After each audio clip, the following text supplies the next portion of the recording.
out for Atlanta. The Falcons improved to 4-1 overall and 3-0 on the road after beating the defending champs in Denver Sunday. Matty Ice and company have now beaten both Super Bowl teams from a year ago, and they are sitting on top of the NFC South. Merrill Hodge in the house. How you doing, my friend? Molly. I'm always good to see you. Always good to have you. We're going to start off with pleasantries, right? Of course we are. But then we never know. And then let's get right to it. Speaking of that, to be berated. Yeah, why not? Merrill, are the Falcons for real? I don't think there's any doubt they're for real. And then not to doubt the Falcons last year that we saw go 5-0 and then fall apart. Yep. We'll just start with their offense, then we can get to their defense. They probably have one of the most exciting offenses in football. The Steelers would play a role in there. But they do one thing more and better than anybody in football. They have a lot of misdirection, a lot of flow action, and something they have used up to the Denver game, but they really exposed Denver with it, was the use of their running backs. And if you heard Matt Ryan talk in his press conference, he said something that would probably go by your ears. You probably wouldn't think that much about it, but it's so true and it's so valid. He said our running backs run routes like wide receivers. And I'm telling you, if you took the numbers off their backs and then you watched them, you would think that. Because I'm just watching a couple things from getting ready for some other shows. I'm like, I'm going to tell you this. There's a lot of receivers that struggle running routes like this. And here's the advantage. You're running against linebackers who are playing outside the box, who have no business being out there oftentimes and don't want to be out there. So offensively, I don't think there's any question they're legit. Defensively, you talk about a huge improvement. Just what they do with their defensive line, the havoc they create, the matchups they create, the pressure they create. Their back end has been outstanding. They got all the linebackers hurt, but you didn't even notice it yesterday. And that's often due because of the pressure that they were applying. So I don't think there's any question that they are for real.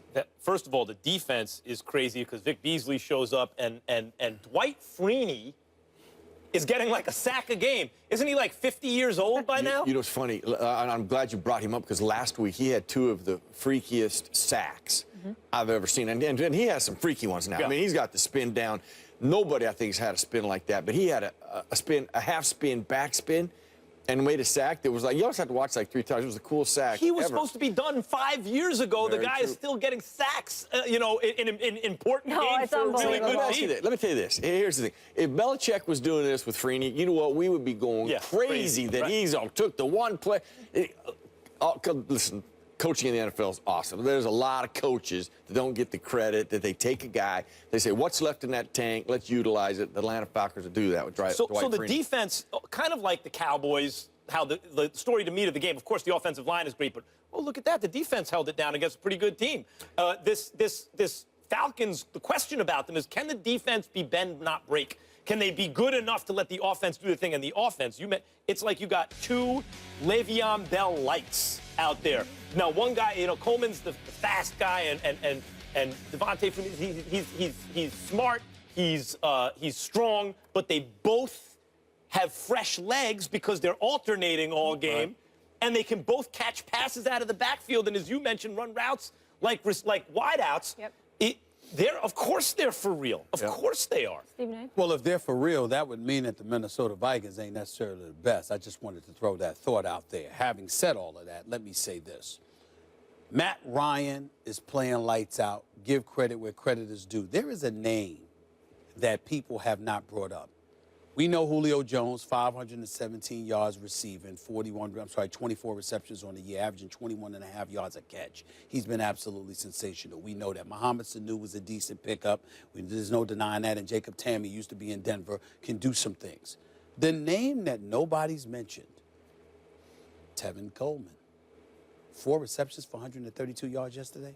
If you really, really think about it, what did you just say? The ability of the backfield to come out and run routes like receivers, look like receivers. That's what you're talking about. I mentioned Coleman. So, no, I'm sorry, I didn't hear that. Here's the deal. I didn't. I really didn't. Here's the deal. When I think about Atlanta, I think about the AFC South. And the only reason why I'm willing to hold off on them is because I know that Carolina hasn't been what we expected them to be. Unless someone is willing to concede definitively that Josh Norman's absence has completely shredded their back, the back of their defense, their secondary. And because of that, Carolina's defense will never recover. As long as they got a shot, I'm going to hold off on putting Atlanta up there and saying the division is theirs to lose, because I still want to see Carolina and whether or not they're going to wake up. I'm gonna throw one more name, actually, that is really critical, maybe the biggest steal in free agent, Alex Mack, the center for the Atlanta Falcons. I mean, that has solidified their offensive line. Now, you know, to your point, where is Carolina? I mean, we're going to see a little bit of them today without Cam Newton. Listen, a third of their offense is gone. Yes. I mean, you can't even do it. Yeah, but Kelvin Benjamin, Mike Lord, he's their number one option. They went to the Super Bowl without him. Where's he been, Merrill? Well, and actually, it's not even him. I mean, they cannot run the football with any consistency anymore. But they used to control the game, dominate. And why is that? Well, you got Jonathan Stewart's hasn't been there for weeks. That's killed them. So what they've done, they've asked their quarterback to be their runner. Then they asked him to be the thrower. The only thing they haven't asked him to do is play in the secondary. I just think there's too many issues there that they're never going to recover. I mean, they may win tonight, but also, you look at the trajectory of teams. The Falcons are getting better and better from week 1, where it was like, oh, they're no good, to week 2, week 3. Every week you see a little more, little more. They're getting better. They're trending this way. To me, their danger is peaking too early. Like, you don't want to be at your best week 8. You want to be at your best week 17. By the way, y'all, just so y'all know, they still got Seattle coming up this week. That'll be a good test. They got a home game against Green Bay in a couple of weeks. They got a road game at Philadelphia. Arizona might be on the come up. Kansas City, they also got at home. And then Carolina and New Orleans to end the season. So it'll be interesting. Yeah, and over the first 5 weeks, the last 2 seasons, they won 9 of 10, put up 337 points, most in the NFL. So now will they continue past that week 5 mark? Staying with us, Mara. Right here, not going anywhere, kid. Always a good thing. Giants lost to the Packers, but Odell Beckham, Max, he made up with the kicking net. So cute. Is this a sign he learned his lesson? We get into it. Now Manning rolls right. Now Manning throws to the back of the end zone. Caught by Odell Beckham Jr. to get his feet in. Yes, touchdown. Yeah, we hugged it out. You know, last time I hit him, he hit me back. I told him it was a good hit. I said from now on we could be friends. It is what it is, man. You gotta have fun. You gotta have fun. The things we cover. It wasn't all bad news for the Giants last night in the loss to the Packers. Odell Beckham caught his first touchdown pass of the season. He even made up with, as you just heard him, with the kicking net that he infamously had an issue with during a loss to the Redskins. Stephen A., do you think Beckham has now learned the error of his ways? Nope, he hasn't. And I'm going to tell you why he hasn't. Because the Giants are going to keep losing. And as a result, he's not going to be able to compose himself. See, all of this is nice. You know, he got a touchdown yesterday, first time in 5 games, got a touchdown, okay? Still ain't having any big receiving games. Only scored 56 yards yesterday, 5 receptions. The Giants have lost 3 straight. 2 Washington, a game they should not have lost. 2 Minnesota, which they got beat up with. And, of course, yesterday. Now you've got the schedule. Baltimore's next. They just lost a big game yesterday. The Rams, I can't believe I'm saying this, but Jeff Fisher actually looks like there's a level of productivity that you could attach to his name occasionally for change. Not week to week, but he does have his moments, okay?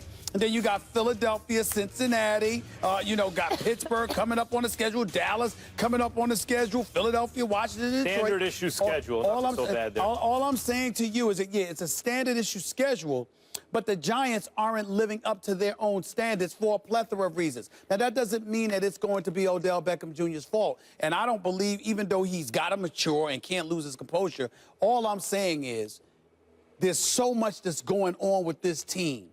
I don't think that he's going to go the rest of the season without you seeing him implode emotionally, because I want to implode emotionally watching them, and I ain't even playing. Including yesterday, including last night, where the O-line did its typically bad job of protecting Eli, of blocking for the run. Of course, part of that's because your starting running backs who know how to help there aren't there.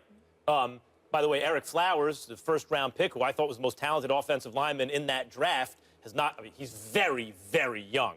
And O-line's really a skills position, but he had an altercation with an ESPN reporter in the locker room afterward.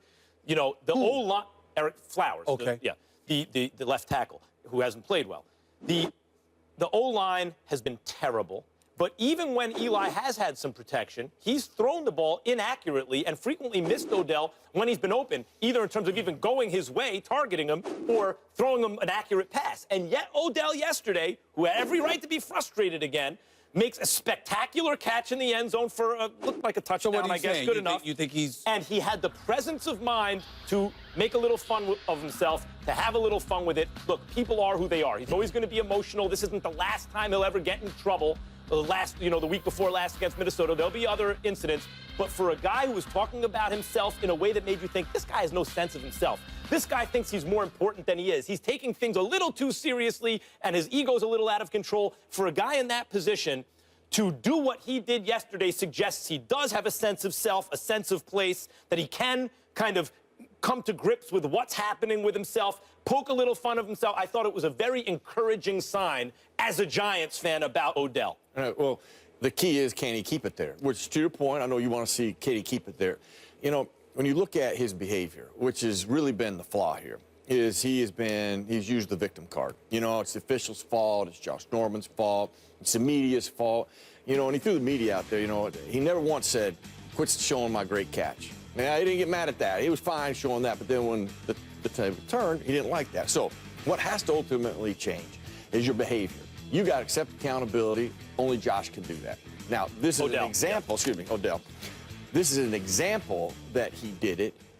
Will he have to do it the whole year? I would agree with you. Will he do it the whole year? Well, I don't think anybody really knows that. But if he doesn't do it the whole year and he keeps falling back and becoming the victim, and it wasn't me and it's the officials or it's somebody, they're trying to get on me, well, that's going to spiral into the Giants eventually going to have to part their way. 2 years from now, we'll be sitting, well, John, you know, Odell Beckham could have been great. Yeah. Thought it'd be great, but we've traded But the question is, since people can only change on the margins, it's not like you wake up one day, you're a completely different person. You can make marginal changes. You can make incremental changes over time. The question is this a step in the right direction or not?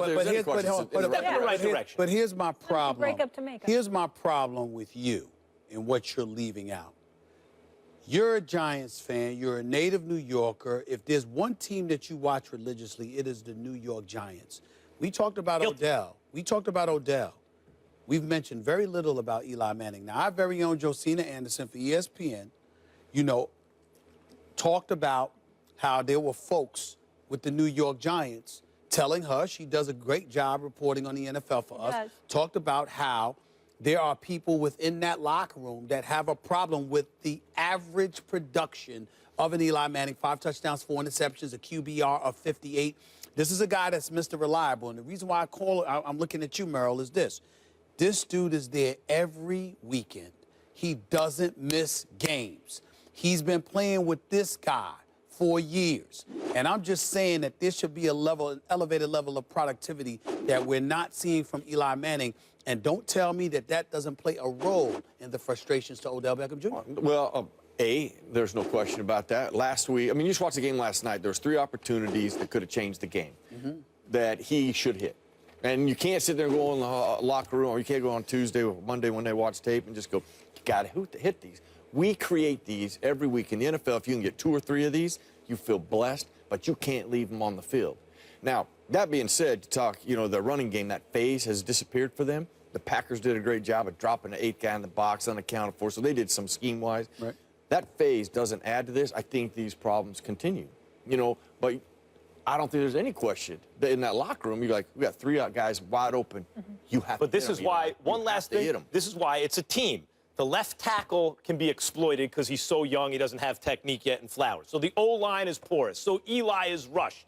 And Eli has been much less than perfect. He has not had a very good year, in my opinion, especially using Odell. So Odell gets frustrated. There's that, but there's also things like the Giants have just been unlucky on takeaways, right? They had a ball go through Adams' hand. They had a fumble that they didn't recover. But you're talking about unlucky. Easily changed the game. You're talking about unlucky. What you're not pointing out is how Odell Beckham Jr. is looking at that. You're a wide receiver. You're on that field. You're running those routes. You're open. Well, you believe you should get the ball. I'm not saying... I absolutely am. I started by talking about how Eli has been missing. I'm not absolving him. I'm simply saying the fact that he's 23 and emotional and the problems we know the Giants have, you know he's going to lose it again. But if he uses that excuse, he'll be right back into the behavior that got him in the situation. No victims, just victors, right, Merrill? That's what we want. Everybody ain't as disciplined as you, Merrill. That's right. Everybody ain't as disciplined as you. I'm just saying. I love this group right here. I'm just saying. Coming up next.